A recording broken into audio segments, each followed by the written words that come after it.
E se o evangelho mais antigo, já escrito, parecesse menos um livro e mais um filme? Cortes rápidos, ação urgente, pouca explicação. Marcos não desacelera para te contar tudo. Ele te joga direto dentro da história de Jesus e então te desafia a decidir quem Jesus realmente é. Qual é o mundo por trás do evangelho de Marcos? Bom, esse evangelho foi quase com certeza o primeiro evangelho a ser escrito por volta dos anos 60 ou 70 e provavelmente foi escrito à sombra da perseguição e possivelmente até da destruição de Jerusalém.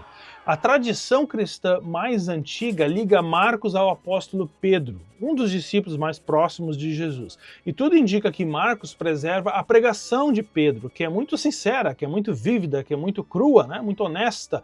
E esse evangelho provavelmente foi escrito para cristãos gentios, diferente de Mateus, talvez em Roma, muitos dos quais estavam sofrendo e com medo e se perguntando: seguir Jesus realmente vale a pena? É tanto sofrimento.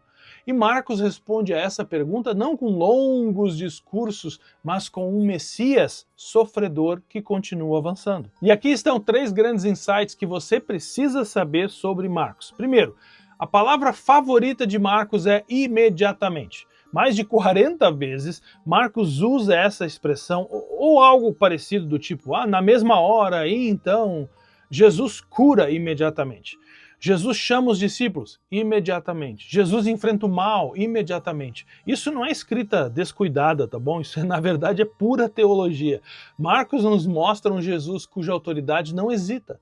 O reino de Deus não é passivo. Quando Jesus chega, as coisas acontecem. E aqui está o segundo insight. O Jesus de Marcos é poderoso, é sim, mas muitas vezes silencioso.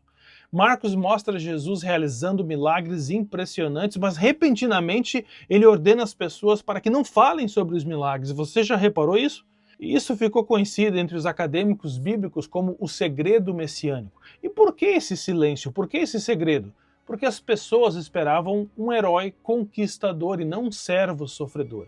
Se Jesus fosse mal compreendido cedo demais no seu ministério, a sua missão seria distorcida. E Marcos nos ensina que o poder sem a cruz é uma compreensão equívoca de quem Jesus é. E o terceiro insight: os discípulos parecem surpreendentemente ruins no Evangelho de Marcos, né? Em Marcos, os discípulos constantemente não entendem Jesus, eles têm medo das tempestades, eles não compreendem as parábolas, eles discutem sobre a grandeza e no fim todos abandonam o mestre. Agora, isso não é por acaso também, tá bom? Marcos quer que os crentes que sofram saibam: o fracasso não desqualifica uma pessoa de seguir a Deus, de seguir a Jesus. Se Jesus não desistiu deles, ele não vai desistir de você. E por que Marcos importa ainda hoje? Bom, Marcos fala diretamente a pessoas que seguem Jesus sob pressão. Esse evangelho não promete conforto, ele promete sentido. Marcos nos mostra um Messias que vence não tentando ou não evitando o sofrimento, mas entrando nele e o transformando. Em um mundo que adora poder, que adora velocidade, que adora sucesso, Marcos nos lembra que o verdadeiro Filho de Deus é revelado com mais clareza em uma cruz romana. E aqui o toque final sobre esse evangelho. Marcos nos deixa com uma pergunta, não com uma conclusão. Esse Jesus crucificado, ressurreto, mal compreendido, poderoso, quem você diz que ele é?